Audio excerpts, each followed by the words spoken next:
Kita beralih pemirsa ke informasi penutupan perdagangan di sesi pertama pada hari Senin ini, 29 Agustus 2022, IHSG ditutup turun 0,69% atau 49 poin pada posisi 7.086. Dan posisi ini sedikit lebih tinggi dari pembukaan tadi pagi yang sempat berada di 7.057.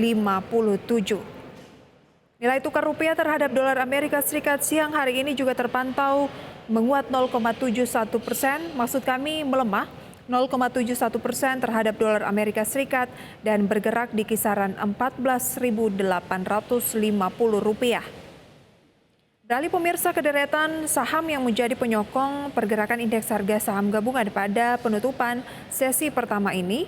Kita mulai dari gainers terlebih dahulu pemirsa, di mana Pegas memimpin dengan kenaikan 5,21% masuk dalam jajaran top gainers pada posisi 1920.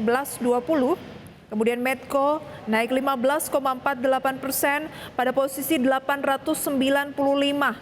Kemudian Adaro naik 0,59% pada posisi 3.430 dan Elsa naik 4,4% pada posisi 332.